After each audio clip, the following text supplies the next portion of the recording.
It's the most wonderful time of the year. It's Super Bowl week, and we're going to break down it all here on the Pain and Panic podcast. Adam Sheets, Chris Reynolds with you. As always, no guest today. We saved this one for ourselves. Yeah. Hope you enjoyed having Sketch Morton here to break down a really fun episode. Really fun episode.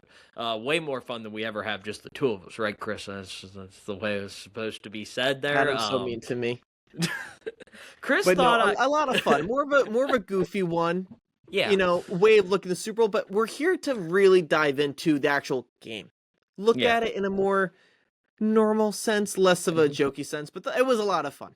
Yeah, and if you're sick and tired of seeing just our faces, tune in tomorrow for a trade deadline special, and it won't just be our faces. So there you go. We're gonna be a collaboration. We'll We're gonna tease get that some at the end. basketball on, Joe. Yeah, We're gonna not tease Joe. Yeah, not Joe. I'm not Joe. We'll just tease that at the end. We'll save that. Yeah, okay. I got just wanted you. to put a little toss in there to keep people interested. Now we're going to bring them back later. All right, but it's Super Bowl week. Seahawks, Patriots. This will be a fun one. A lot of history between these two teams. So we're going to go through a lot of the storylines here, Chris. Don't have to touch on all of them. We just have a bunch of them down there. But I feel like we have to start with the fact that this is a Super Bowl rematch from the 2014 NFL season. Would technically be the 2015 Super Bowl. Chris, I know you love how to try to figure out how to, find out what year the Super Bowl happened. The NFL is the worst one. Baseball is the only sport that's gotten it right, Adam. Well, yes, because they play all in 1 year. Definitely helps. Exactly. Definitely. Basketball is kind of easy. Yeah. Because you just stay both the entire time. You call it the 2024-25 season. But also, I feel like people really mostly just care about, the second half and the playoffs. You know what I mean? Exactly. Majority of the season's played in the new year anyway, so it makes it easy. And the whole playoffs are in the new year, so yeah. In the NFL, it's like one game and then the playoffs, and that's it. Everything else, so it's like you say the season is the season that happens.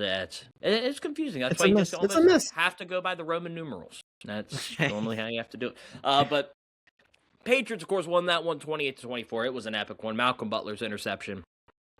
The play that everyone reminds. I just realized in our notes I put PI. He did not get a pass interference call on that play. No. Definitely did not. Russell Wilson would have took it, but he did not. So that classic game, and don't know if we're in store for that. It was kind of legendary versus legendary. Tom Brady, Bill Belichick versus that Legion of Boom defense. Kind of new kids on the block this year. The Seahawks, a young core that's grown up. The Patriots, of course, extremely young. Mike Vrabel in his first year as the head coach. So a little different than two established contenders versus now two new faces looking to break through. Well, going into the season, this was a very unlikely matchup. I'm stealing this stat from Ringer Fantasy Football Pod, but both these teams were 60-1 odds or worse to make the Super Bowl in their respective. Such a gambler over there. You're such a gambler. I'm not, but it was the lowest odds ever of two people matching the Super Bowl. So this is truly like two under the radar / underdog teams. The Seahawks probably weren't an underdog, just more like they're in a really tough division. And there was a lot of unknown. Is Darnold going to be able to replicate that success with the Vikings, with the Seahawks? Yes. Yes, he was. And they traded away DK Metcalf, and that seemed like the Seahawks were kind of taking a small step back, and then little did we know Jackson Smith and Jigba was going to ascend to another level. And that defense, I think, they hit every single year on these picks, these Seahawks these last few seasons, and their defense just quietly emerged as like maybe the best defense in the league right now. So really relied just on Darnold being decent like last year, and he was, and this is what we get. And the Patriots, Adam, I don't want to, just keep saying that an easy schedule, but they did. So this is really their test schedule in the NFL. Yeah, they had the easiest schedule in the NFL. That's a fact. They can't argue it. Like, they can't argue. And so, like, if you look at their wins, it's against Buffalo. teams, like Buffalo's their best win, but like they beat Buffalo. That's the only win. That's outside it. the playoffs, Every team was either a mess, fired their coach, was the Jets because that doesn't really count. Yeah, getting the Jets and Dolphins twice. That's not their fault, but they did what they're supposed to do. You do gotta give credit where credit's due. The Bills did lose a game to the Dolphins. Yes, they did. They're very well coached and they beat the teams they're supposed to beat, but you know what? They didn't play many good teams. And then the playoffs, we talked about it. You get the Chargers with their 7th-string tackles. You get Jarrett Stidham, and now you're in the Super Bowl. So we'll see. We'll see. Yeah, and you mentioned like how like weird the Super Bowl is. Just go back to after week 1. The Seahawks lost to the Niners 20-12 in a ugly defensive game. Yeah. And the Patriots, they got them out flying into the NFL season. They lost to the Raiders. The number one pick, Las Vegas Raiders. If the Patriots win the Super Bowl, the team that won the Super Bowl in that same season lost to the worst team in the NFL. It's kind of crazy. It's kind of reminiscent of when the Chiefs lost that game to the Colts the year before they drafted Anthony Richardson. I think Sam Ellinger was the quarterback at that point for the Colts. They lost that game, and everyone's like, oh my gosh, what's wrong with the Chiefs? That was the year the Chiefs, I think, beat the Eagles in the Super Bowl that year. So I was like, oh, what's wrong? Nothing. But there you go. So, yeah, it's was a crazy start to the year to where these teams are. Give credit to the coaching staffs as they have done a phenomenal job. Yeah. Mike Macdonald's been great as one of the young emerging coaches. Mike Vrabel, everyone always knew he was a great coach, really showing it with Drake May in year 2. Let's take a look at the Seahawks team. We'll start on that side. You kind of mentioned a little bit of the Patriots. Let's start with the Seahawks. They've dominated their way here since that overtime win against the Rams in the regular season. They've kind of exploded out of that to a great run, including dominating division rivals in the playoffs here. They smoked the Niners and then beat the Rams in the NFC Championship game. They seem like the team. They're that team that, it's like, when do they get going? Remember last year with the Eagles, it was like, oh, they're 2-2. What's going on? And then they found their stride and they never looked back. That's kind of where the Seahawks look right now. Ever since they won that game against the Rams, they have not looked back. They have looked great every week since. Yeah, that was one of their hurdles. The old question was always, can Darnold win, that big game? Once he finally got over that hill, and he got pretty lucky and beat the Rams that game, we've seen a different version of him where he can, go out, compete. He got over his demons of these big games, and the Seahawks haven't looked back. That's kind of what we kind of hope from these other teams that can't get over that last hump. Is they need, once they get over it, they're fine. But many teams can't. That's Buffalo, most likely, not being able to get to the Super Bowl. So Darnold did, the Seahawks did, and look at where they are now. Probably going to win a Super Bowl. I think their defense has been great all year, like we kind of were talking about. If Darnold is, great and doesn't turn the ball over a lot, they should win probably every game. This also, in general, we don't have a lot of Super Bowl teams, like great juggernauts this year. Like even the Chiefs that have won, it is Mahomes and Andy Reid, but they've kind of been getting worse. They've kind of relied more on their defense. Like we're not seeing the Patriots with Tom Brady and Randy Moss. We're not seeing those top teams, I feel like, anymore. This year was kind of a resetting year for a lot of teams, I feel like. Yeah. Like the only team that I would have went coming into the year, the team I would have said is a juggernaut, but I really would have only had one, and that's Philadelphia, but they found a way to completely screw up how to use all that talent. But like from a talent perspective, they're the team. The Lions were there, but they've had injury issues. Their offensive line too. They lost their offensive coordinator. Line took a step back. So like there was a lot of questions, but like the Eagles were the only team we look at, they're like juggernaut, and they weren't able to get the job done. So that's where you kind of look there, and the Seahawks have kind of taken advantage of a year where it was wide open. There wasn't much playoff experience in these playoffs, and they've kind of exploded out and taken their opportunity to get to the dance. Now we flip over to the Patriots side, Chris. You mentioned they've had a very easy schedule, but they did what they did their job. And then this playoff run, a lot of people have criticized it, but some people have brought up the fact that, they've faced some bad quarterbacks. You could say that. Justin Herbert with no offensive line, it's not your best quarterback you could play. C.J. Stroud in the year 2025-26, not the best quarterback you could play. 2023 C.J. Stroud, man, that guy's a problem. Adam, he got a haircut. It's going to change things around for him, okay? It could. He's just a confidence in some offensive line away from maybe figuring it out because it's all there. The mechanics look good. It's just decision-making's kind of gone crazy. Then they placed the Broncos. Jarrett Stidham was the quarterback making his first start in over 2 years. So they've had an easy path. But you look at the defenses they've had to play to get here. Some of the best defenses in the NFL, the Chargers, Texans, and Broncos.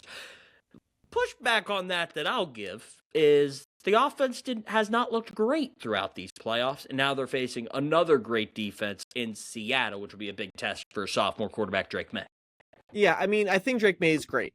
And during the regular season, I still think he should be the MVP. In the playoffs, he is not tonight, I believe. Oh, true. But I don't think we've seen that level of him in these playoffs. I know the competition's been harder with the defense, but it's just hasn't even looked good. The decision-making's worse, and I think they're really winning these games because, like we talked about, these two teams rely on their coaching. Their coaching has been phenomenal. That's why they've won these games. Vrabel, in that Broncos game, was playing just to win the game. He saw a blizzard was coming, and he was like, guys, we can just don't go for it on fourth, on third. Don't even try to make a risky pass. We just punt. They're not going to score. He played not to lose, and it worked. Sometimes it doesn't, but, there it did.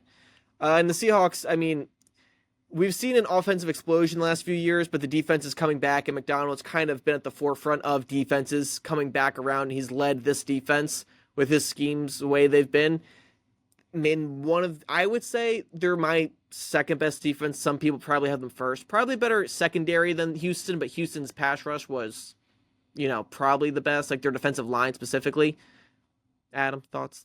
I mean, I think the Texans have by far the best corner of the two teams. But Stingley, yeah. Yeah. But they got to get pressure in terms of sacks, whereas the Seahawks kind of like, I was thinking about it. Like, I think the Texans are absolutely a better defense than the Seahawks. So I would say the Seahawks are probably 2-3 range, depending. Listen, when the Broncos people want to put the Seahawks one. I would still have Houston one, but either way, they have a great defense and a great defensive coach, and the Patriots have the same. Patriots defense, like we kind of talked about, they've been really good. And throughout the regular season, it's kind of been up and down, but they've played a lot of easy teams. Well, in these playoffs, we talked about the quarterbacks haven't been good. Darnold in the Seahawks is by far the best offense they're going against. Mm-hmm. The Patriots are on the road again, and I know they were on the road in Denver. It was a blizzard. That wasn't helping the Broncos. So, the 7 points is different in a blizzard than 7 points in San Francisco in 60-degree weather. So, we'll see. I am curious, Adam, which team do you want to win? Just not like what you think. Yes, which team do you want to win? Seahawks or Patriots? Seattle. You want Seattle? I'm a Mike Macdonald and Jackson Smith-Njigba guy. I've told you this. But does the fact that the Patriots have won 6 times, this century, does that matter to you or no? Look, a guy like Adam Sheets, who's a Jacksonville Jaguars fan, who has dealt with a lot of pain throughout his, fandom as a Jacksonville Jaguars fan, will definitely not be salty about a certain play in a certain AFC Championship game where Myles Jack may or may not have stripped the ball and may or may not have been down and could have ran it for a touchdown that would have basically ended the game and put them up 27-10 with 10 minutes left. Definitely would not be upset about that or hold any grudges against the New England Patriots. No, but they won a lot. And I think there's a nice story with Sam Darnold. I'm not a Sam Darnold guy, but there's a nice story there. I said I love Mike Macdonald. I've loved him since his time at Michigan. I really like Jackson Smith-Njigba. I think he's phenomenal. I was high on him at the beginning of the season. You know that. I've been high on him all year, so big Jackson Smith-Njigba fan. They have some players that just really like. So I would definitely lean Seattle. Plus, I think there's a nice situation where it's like, Seattle won in 2013, but it's like a new wave and it feels different. Yeah. If the Patriots won, would I be mad? No. But I would probably want Seattle to win. Yeah, I definitely think the people who are upset about the Patriots speaking, I do think it is a little different because it is new coach, new quarterback, new everything. It's not like Brady and Belichick again. So there is some new involved, but I do get it. Like that fan base, any Patch fan is like... No Hall of Famers. No Hall of Famers. No Hall of Famers. But it's like... they were bad for a few years. I get it. I do think it's a little different compared to even if the Chiefs won in 5 years, because it's still Mahomes and Andy Reid. It'd feel like, kind of boring again. I will say, Adam, walking around these streets of Pauling, people just, they're not very excited about the Super Bowl matchup. Really? I actually am excited about it. I walked into the deli, say what's up, and he's like, "You excited about the game this year?" I'm like, yeah, for some reason, not super amped up about it. And he was like, "Me neither." And I was like, "Yeah, right." So I don't know if that's like a town thing, maybe just the town. You know what this is? It's the Mahomes Brady effect. We're used to having these juggernaut quarterbacks that's like you can't bet against that guy, and it's like, oh, you either want them to win so bad because you love them, or you want them to lose so bad because you despise them. We don't have that this year. It's like it's a nice Super Bowl to watch. Like a lot of people actually felt that way when it was Rams-Bengals. I know there was a lot of people like, it's an interesting game. Joe Burrow in his second year, Matthews. I think there was more because it was Stafford going for it. Like it was his first real chance. I think there was more to it. Stafford was held hostage in Detroit for so long that and Aaron Donald's one chance to get a Yeah. Super Bowl too. So yeah, I just think like, in terms of like the big names that we think about, you know, and like how happy we'd be or how angry they'd be if they won, we don't have a lot of them. I feel like Jackson Smith and Jigba, this is his first year of like real star power. Mhm. So we're not that like used to him yet. And then Sam Darnold, like I don't think anyone hates Sam Darnold, but it's hard to like love Sam Darnold, you know? So like I just think there's not like a lot of really strong personalities besides Diggs. I could see people hating Diggs. Besides Diggs, like no one can really hate Drake May. I'll tell you what this feels like. And I know you don't like going before you watched football. And look, there was a different storyline that got everyone to want to watch this game. Kind of feels like Bucks Raiders, where it's like, I don't know if these teams are going to get back here again, but it's like they're really good teams this year. That was, of course, added a bunch of amp to the fire because that was like John Gruden was traded from the Raiders to the Bucks, and then was playing his old team in the Super Bowl. So there was all that stuff that went into that game. But like, there's not or it's Patriots Rams from the start of the Brady dynasty, where no one looked at that like, oh, Tom Brady's this next great guy, and now you look back on like that was the start of the Brady era. Like maybe that's what we're looking at with Drake May. Like maybe this is the start of the Drake May run of the NFL that we're just aren't ready for yet. Like we don't know. Happy you said that. If the Patriots lose, do you think they're going to get back to the Super Bowl anytime soon? No, because I think Mahomes is coming back. I think Josh Allen's eventually got to break through at some point. I think Lamar's going to maybe break through at some point. I think there's too many. Joe Burrow's still sitting there. Like, I think the AFC is too loaded with quarterback talent that I think. Now, if they got back, would I be surprised? No. But I do think that it's not. This isn't like they'll be back. Like the Eagles, they're so talented, they'll be back. This doesn't feel like that to me. Yeah, I really do like the Patriots, what they've done, Vrabel and Drake May. However, this was a really bizarre schedule luck run that got them here. And next year, they're going to have a really tough schedule with the first place record. And I think they're going to dip a little bit and then come back. And they're just going to kind of go on this wave until I think they get surround the team with more talent. Besides Drake May, I think they have good defensive tackles and like maybe some good people here and there, but they're not that great of a roster yet.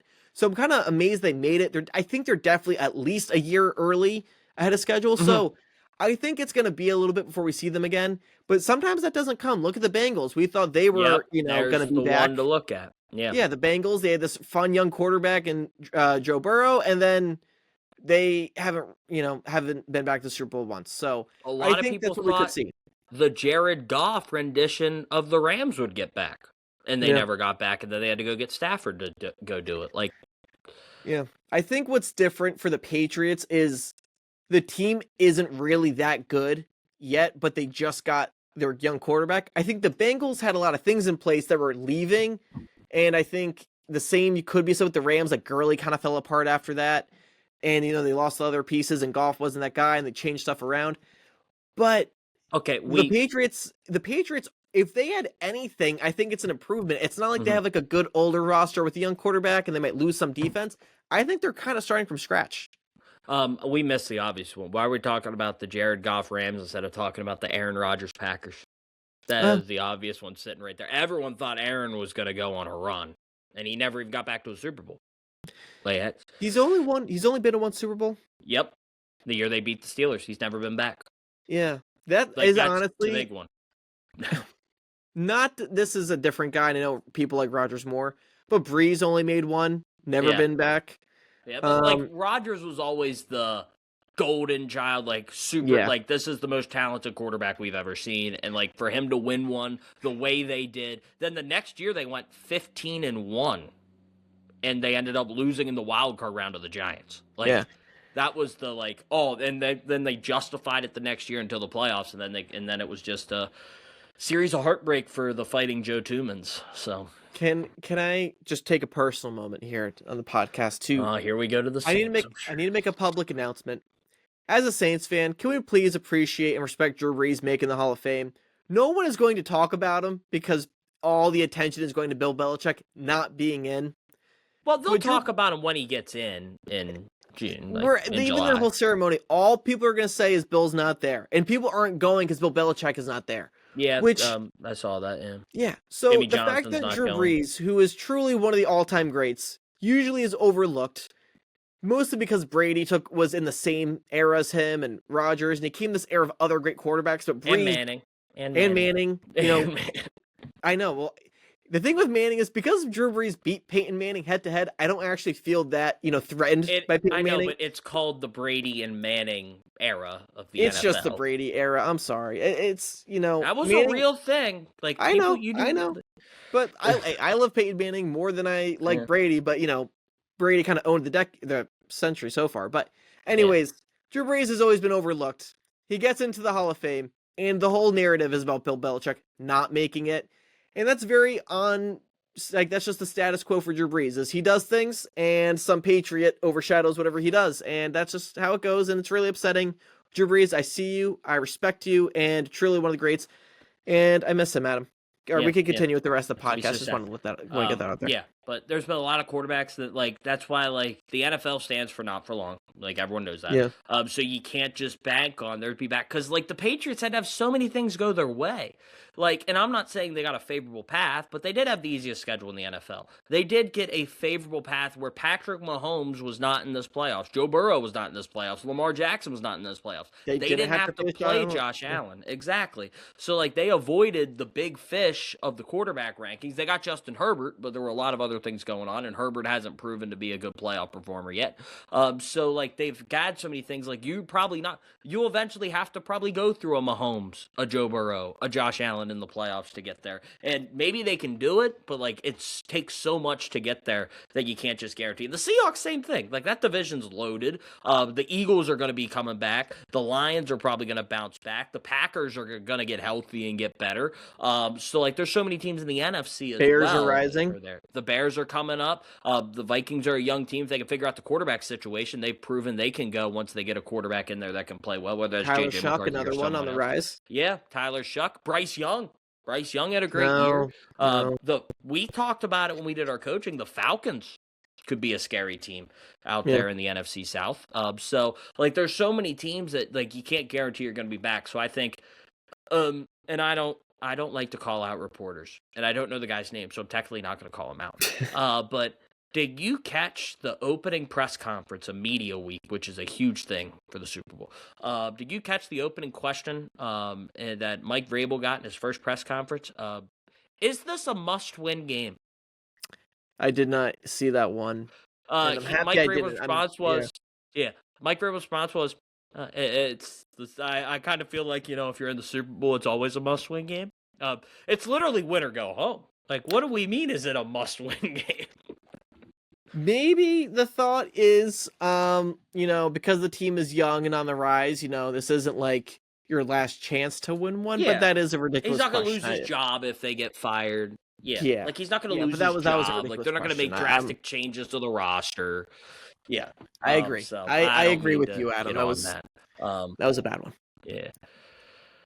Yeah. All right. So I think we've covered basically all the angles to the Super Bowl, Chris. One of our fastest episodes, went through Adam. A lot of it. I know. Well, I didn't think it was going to be much. This is a quick. We want to get you guys a Super Bowl picks. We don't need to bombard you. You guys have seen all this. You guys know what's coming. You're just getting our thoughts now. So Chris, let's just go to the game. Let's stop sugarcoating it.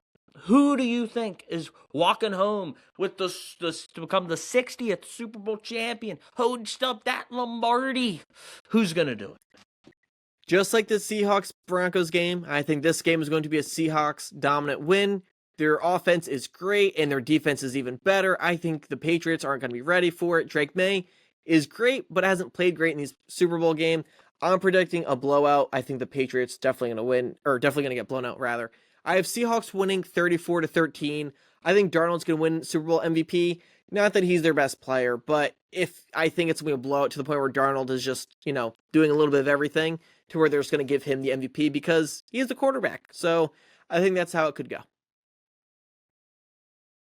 Sorry, I just peeked over and saw my Preds lost 6-5 in overtime for the Wild. Just absolutely heartbreaking. Anyway, Chris, how mean are you to football fans? My goodness. Last year we got a blowout in the Super Bowl, and you're giving them another blowout in the Super Bowl. Come on. Yeah. Like, give them a game, Chris. Give them a game. I will say, Adam, I do think we get a defensive touchdown by the Seahawks, and I think if this was ever a time for a defensive player MVP again, it would be here. I believe a Seahawks defensive player won it last time. Yes, they did. I forget the guy's name. Marcus Robinson? Is that his name? If only we had computer. He had a pick six in that game against the Broncos. They won 43-8. Defensive guy, of course, could win that. But Malcolm Smith. And it was the best. Malcolm Smith. I knew it started with an M. Malcolm Smith. But just blow out, Chris. Come on, man. I'm sorry, I don't want to blow out again. I know you're a betting. That's why I'm less excited is because I feel like it's gonna be a blowout, and the last Super Bowl kind of was boring. Like, I was so amped up for it. Went to my cousins. I was in Disney. I literally gave my work shift away just to watch it. I went over, we had all this food, and by halftime, I was like, "This kind of blows. Like, this game is, bad." 34-13. We already did our prop bets episode, but if you're interested with the 34-13 score, a solid bet might be for Drew Lock to take a snap. They might let Drew Lock take a QB knee at the end. Yep, or hand the ball off to Zach Charbonnet. Sorry, Tyler Charbonnet. Dude, Charbonnet's gone. Oh yeah, that's a good point. I guess Kenneth Walker's going to have to get all the handoffs at the end of the game. Yeah. Well, they were saying, without Charbonnet, they lose their red zone back and they lose their pass blocking back. Could that be a problem? Maybe. I don't think it's enough. That's really the only notable injury I would think of off the top of my head. Yeah. Now we on my pick. Also, this just popped in my head. Did you hear Mike Vrabel was on a podcast this week? Mike Vrabel was doing a lot of media, which has come to my attention. But he was asked, he said there's only 3 teams in the last 2 years to win in Denver. And they call it, if you win in Denver, the Mile High Club. Now, there's another definition for the Mile High Club. And he said after the game... where this is going. I'm not going to it doesn't get graphic. This is actually appropriate for what I say on the show, usually. Compared to what I said in our last episode. They said about joining the Mile High Club. He asked the guys if they wanted to do it. And they're like, what's the Mile High Club? Of all the guys in his locker room, he could have asked to explain what the Mile High Club is. He goes, yeah, Diggs, tell him. Stephon Diggs said a different definition of what the Mile High Club might be to the players, and he's like, yeah, not that one. So if you win at Denver, it's Mile High Club. Jacksonville Jaguars, members of the Mile High Club. So there you go. But anyway, back. What did he mean 3 teams in 2 years beat them in Denver? Denver's only lost to 3 teams in the last 2 seasons. In Denver? At home, yeah. Is that regular season and postseason? Yeah. That's it? Yeah, they've been really good at home. I thought My God. Yeah, the Jags were the first team to beat them this year, and then the Patriots beat them. I forget who beat them last year. One Kansas City, because Kansas City got smacked by them at their place because Mahomes didn't play. It must have been Buffalo, right? Or did they play in Buffalo? Last year it was in Buffalo. Buffalo's 2 seed. Denver was 7 seed. But now I'll get to my pick. I'm going to try to give everyone a close game because I'm not mean. I'll give them a close game. But I do think this game's going to be close. I think it's going to be a defensive battle. I think both defenses are going to play really well. I do think the Seahawks win. I am with you, Chris, there. I want the Seahawks to win, and I think they will win 23-17. I'm a little closer. Might be maybe not as close. Maybe a late touchdown gets it to 23-17, maybe 23-10, and Drake May gets a touchdown late and they don't recover the onside kick or something like that. My Super Bowl MVP, I believe in continuity on this show, Chris. I said that Jackson Smith-Njigba was going to break the catch record in our prop bets. Let's remember that. So if he does that, I guess I have to be saying, if he does that, he's probably going to win Super Bowl MVP. So I'm going to take Jackson Smith-Njigba. Plus, last NFC West team to win the Super Bowl, a wide receiver won Super Bowl MVP. So we'll keep that continuity going there, too. Cooper Kupp. Yep. So we'll keep that going, and I'll take Jackson Smith-Njigba as my Super Bowl MVP.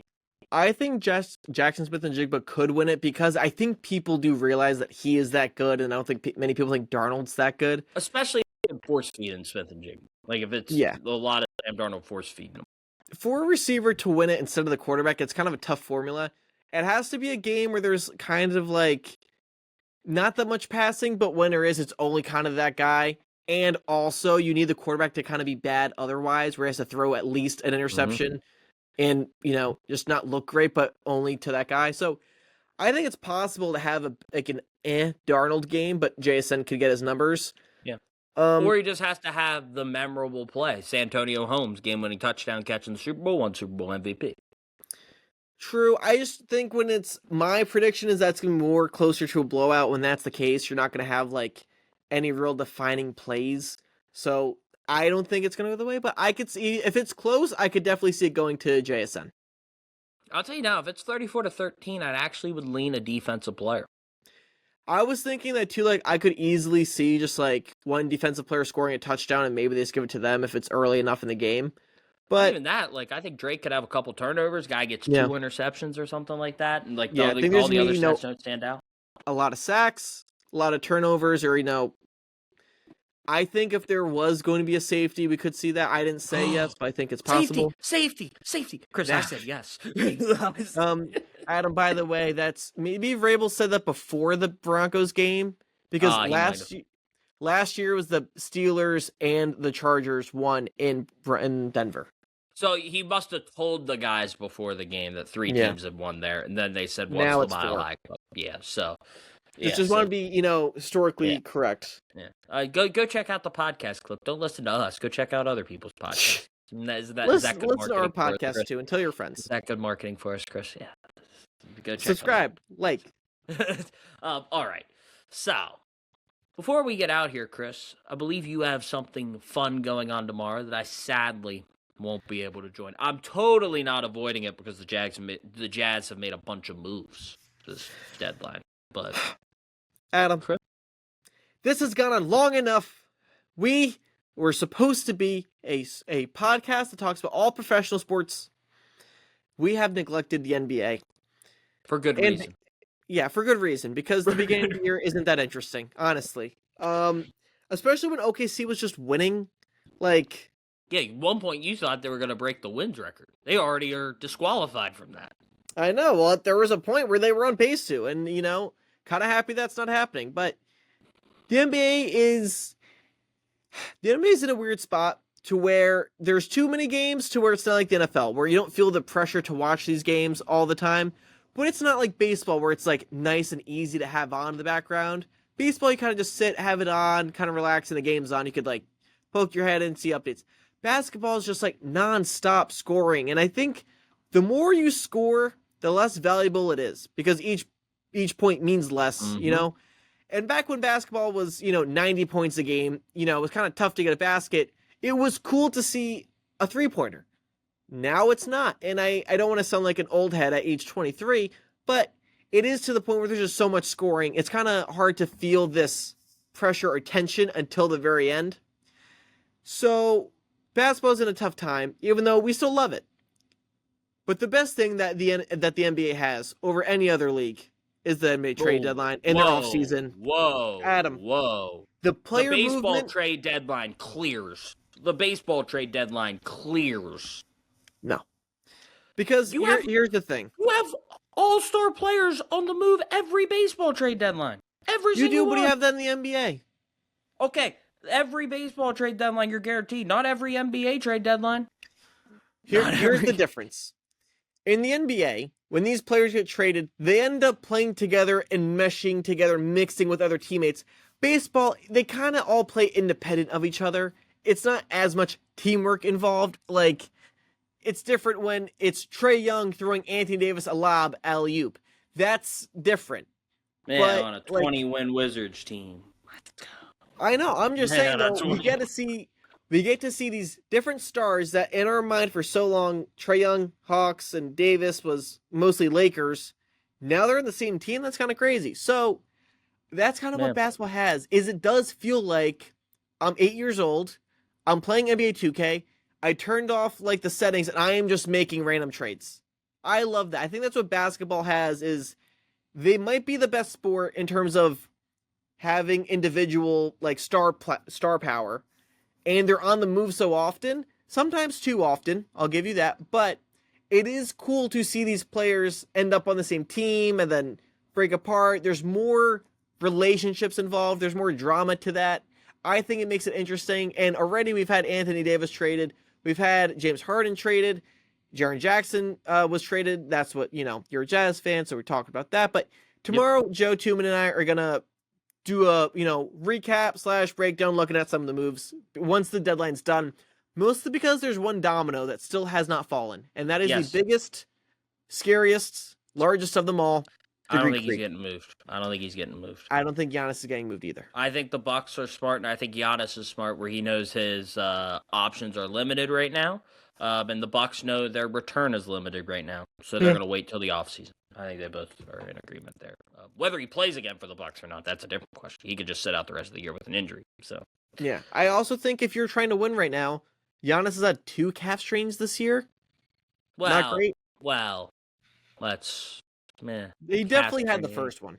Yeah, the second one might have been. The fans started booing him at home, and then all of a sudden he got hurt again. I don't know. I'm just saying, the vibes, you're a little scared for Giannis right now. He was feeling like the second best player for a while, and it's kind of just going. Then it went to third, and now it's probably fourth, and trending a little scary. I just can't believe, every trade deadline in baseball has a direct domino effect to who wins the championship.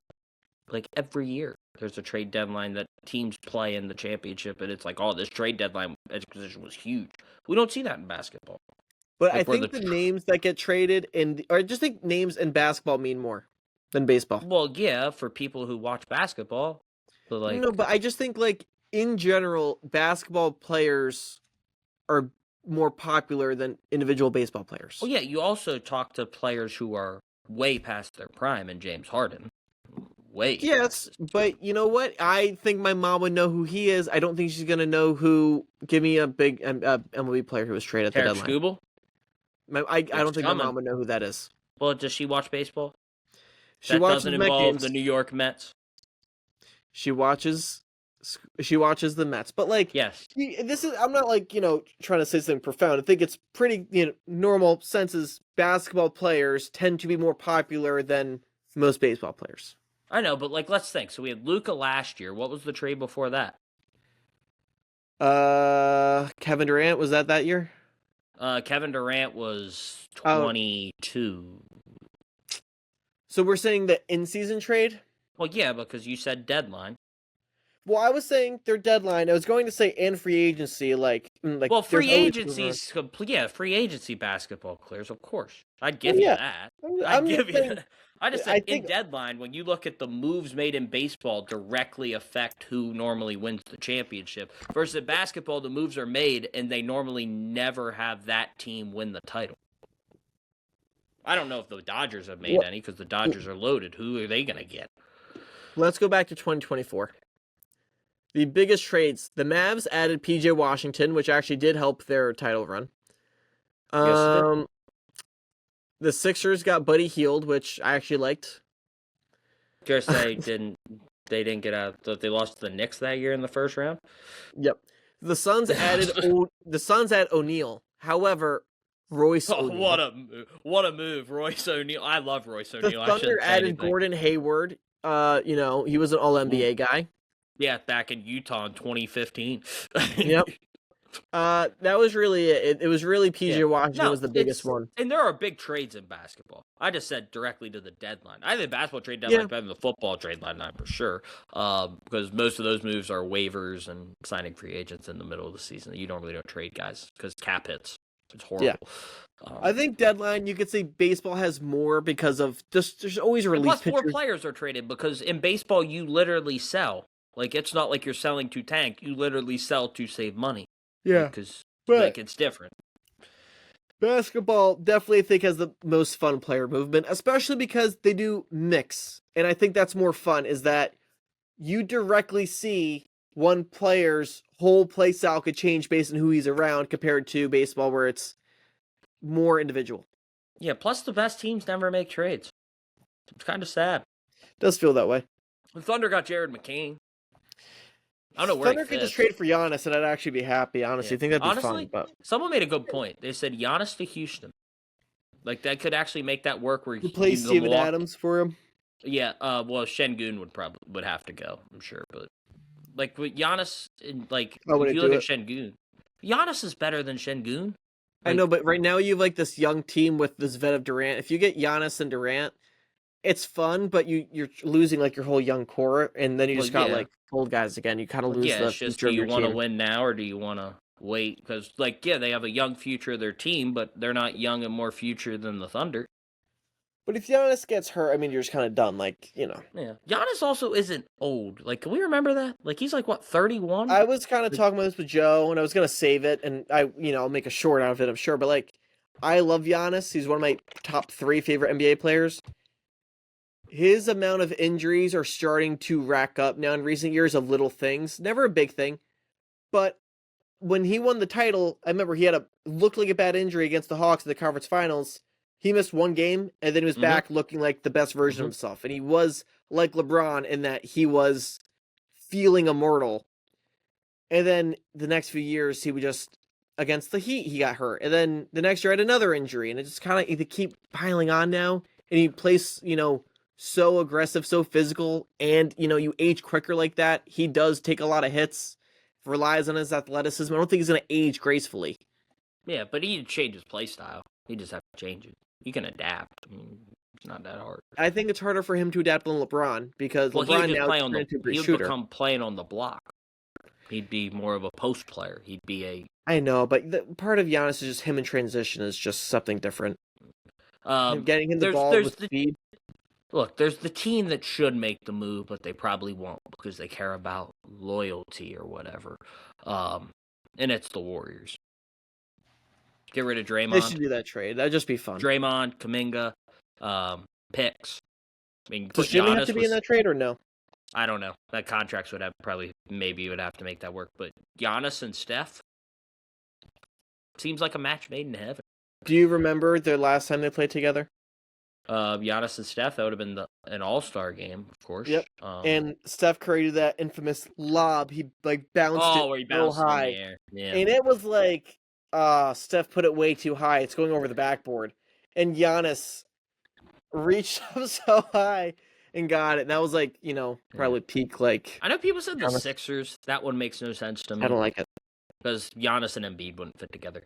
Adam, we could talk about it more, but I think you're ruining our trade deadline episode here, buddy. Yeah, well, I'm not going to be there, so I guess actually we're previewing. We're not. We're previewing it. You guys are going to be recapping trades. Giannis will be traded by the time you guys record. So you won't be speculating. The Knicks would be interesting.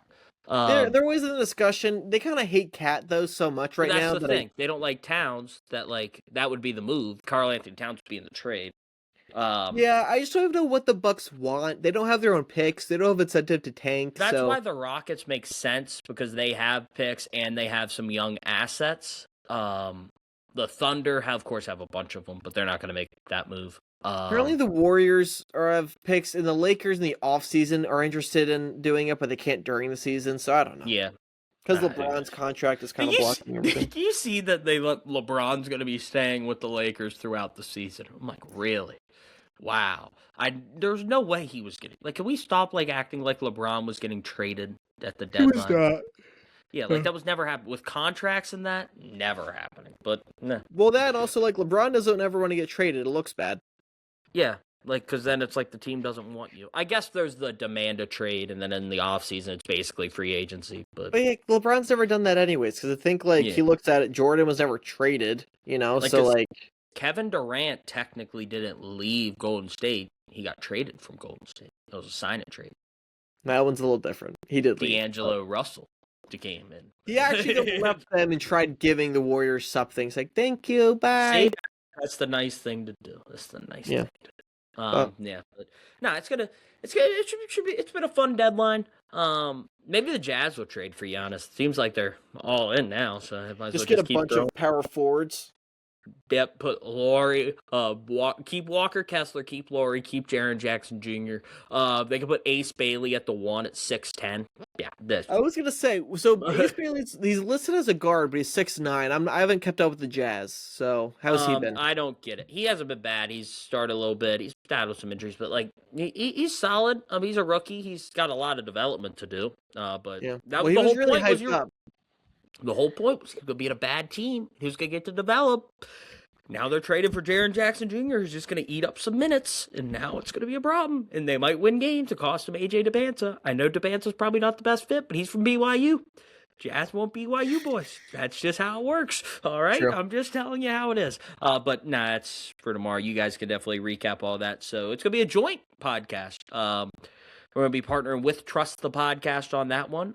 So, obviously Chris will do more of this tomorrow, but make sure you go give Joe Tooman a subscribe as well over on Trust the Podcast. But, again, we've kind of gone off on tangents. Usually happens at the end of the episodes. This is nothing new for us. No, not at all. Yeah, But Chris and I both taking the Seahawks. I think it's going to be a fun Super Bowl. Chris thinks it's going to be a blowout because he's boring, just like he was taking blue Gatorade. Boring. Adam, you sketch picked the most disgusting flavor, and you know what? The comments were telling me the white Gatorade's good. I just disagree. They love white Gatorade. That's crazy. What's your problem with cherries? You just don't like the white Gatorade at all. It's just cherry flavor. No. All right. No. I can taste it now. Like I taste it just thinking about it. All right, let's get out of here. So, Chris and I both take a Seahawks. We hope you extremely enjoy your Super Bowl Sunday. It's going to be a fun day no matter what, even if the game's not fun. Have fun, eat wings. If you're over the age of 21, indulge in some beverages. If you're under age of 21, water. Soda works too. Nice soda. So let the kids work. It's Super Bowl Sunday. Let them have some fun. Get white Gatorade. Drink some white Gatorade. We need to have off on Monday because... Chris, it's going to happen because I think once they extend the season, it's going to be over President's Day. So, but if they extend the season, why would the season end? Oh, it'll add a week after, so it'll punch it back a week, and then it'll be President's Day. I know, but then we have the Valentine's Day problem. Well, that's happening next year anyway. And President's Day was the next week. Okay, I don't know. I don't know. I haven't looked at it. President's Day is the third Monday in February, no matter what. So, okay. Yeah, so you wouldn't have to worry about Valentine's. Okay. But, yeah, so thank you for joining. We really do appreciate it. Please subscribe to the channel. Leave a like to the video. Go check out all the short-form content. We had a lot of fun. Please go check out the Prop Bets episode. Like I said, we had a lot of fun with that one. There's a lot of fun stuff in there. Don't take our betting advice. I'll tell you that. Most of it's not going to hit, especially mine. I basically said yes on everything. So some of it might hit, but not all of it. We do not do real betting advice. We're not actually betting. We're just coming up with fun Chris things. Is the gambling expert as well as the Bad Bunny expert. Listen, Sada, I asked Sada, I said, hey, what Bad Bunny? I explained, usually they start with the song, not the most popular, but still very well known, has a cool intro. What song would you think it would be? And she said the one that I said. And if she said it, I think I'm right. I didn't know the name of his WWE theme song, but that's a good one to start with. I forget what it is, though. Me Porto Bonito is the right answer, though, because Sketch es muy bonito. We've already talked about this. It's very beautiful. Chris, yo es muy bonito as well. Yo es? No, I meant U.S. Chris two es eres. muy bonito. Two eres. I took Spanish in college.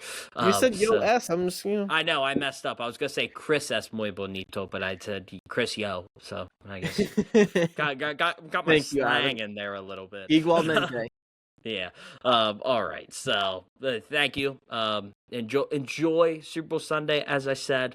We'll be back recapping it all on Monday. But make sure to tune in tomorrow. Trade deadline special for the NBA. Chris and Joe Tooman partnered up with Trust the Podcast for this one. Should be a lot of fun. So for my partner, Chris Reynolds, I'm Adam Sheets. Thank you for listening, and we'll see you next time.